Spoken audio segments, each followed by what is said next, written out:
Bismillahirrahmanirrahim. Assalamualaikum warahmatullahi taala wabarakatuh. Alhamdulillahirabbil alamin wassalatu wassalamu ala asyrafil anbiya'i wal mursalin wa ala alihi wa sahbihi ajma'in. Qala rabbi shrah li sadri wa yassir li amri wahlul 'uqdatam min lisani yafqahu qawli. Amma ba'du.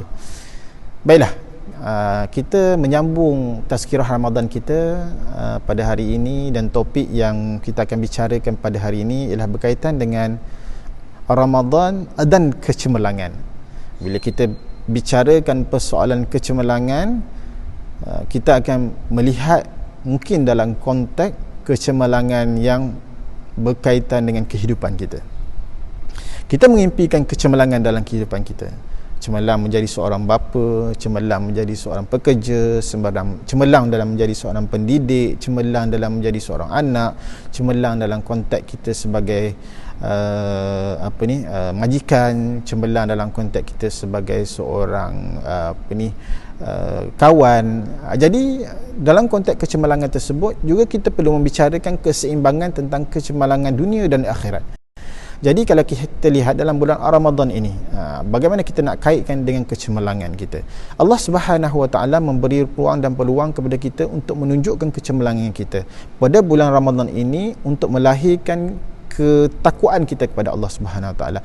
Bila kita kaitkan ketakwaan kepada Allah Subhanahu Wa Taala, kecemerlangan yang perlu kita sama-sama lihat ialah dalam konteks untuk memastikan segala perbuatan yang disuruh oleh Allah Subhanahu Wa Taala itu dilaksana dengan sebaik yang mungkin. Baik, yang pertama contohnya, apakah ibadah-ibadah yang boleh kita laksanakan dengan sebaik mungkin? Tentang pembacaan Al-Quran.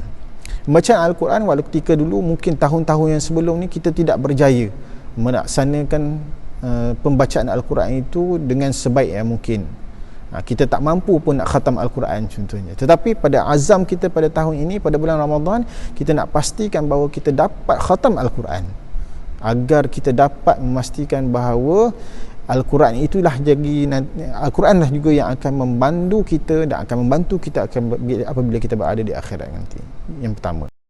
Yang kedua ialah berkaitan dengan hubungan kita dengan keluarga kita. Pada bulan Ramadan inilah juga kita boleh memperkukuhkan hubungan kita dengan anak-anak kita, dengan isteri kita, dengan ibu bapa kita.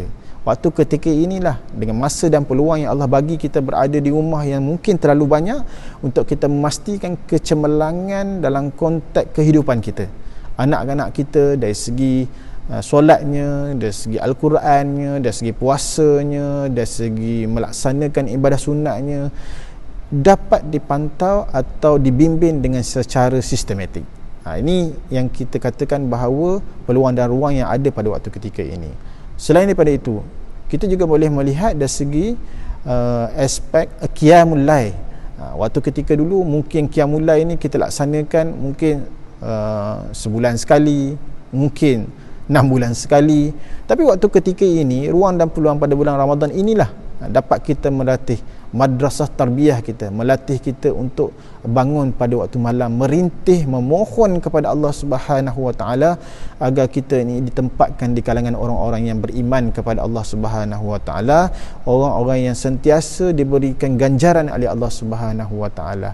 Puasa ini dan juga Ramadan ini, kalau kita kaitkan dengan qiyamul lail, itu adalah permohonan yang kita memohon kepada Allah Subhanahu Wa Taala yang perlu kita pastikan berlaku pada setiap hari. 30 malam pada bulan Ramadan itu kita penuhi, kita cuba usahakan untuk kita bangun malam untuk meminta dengan Allah Subhanahu Wa Taala. Kita berdoa dengan Allah Subhanahu Wa Taala. Yang mana kalau kita boleh umpamakan waktu orang yang bangun malam ni, kalau kita berdoa tersebut seumpama orang yang memanah itu tepat pada sasarannya. Begitulah juga apabila doa yang kita panjatkan kepada Allah Subhanahu Wa Taala pada malam hari, semoga ianya mendapat kemakbulan daripada Allah Subhanahu Wa Taala, dapat dipenuhi oleh Allah Subhanahu Wa Taala. Sebab kita ni insan yang sentiasa lemah dalam kehidupan kita, yang sentiasa memerlukan bantuan daripada Allah Subhanahu Wa Taala. Jadi marilah kita bersama-sama memastikan apabila kita keluar pada bulan Ramadan kali ini, daripada madrasah Ramadan ini, akan berlaku kecemerlangan dalam hidup kita, dan kita memastikan ijazah ataupun sijil yang kita keluar pada bulan Ramadan ini mendapat sijil yang penuh dengan kecemerlangan, agar ianya dapat kita persembahkan kepada Allah Subhanahu Wa Taala bila kita bertemunya nanti, supaya kita dapat bertemu dengan Allah Subhanahu dalam keadaan ketakwaan kepada Allah Subhanahu Wa Taala,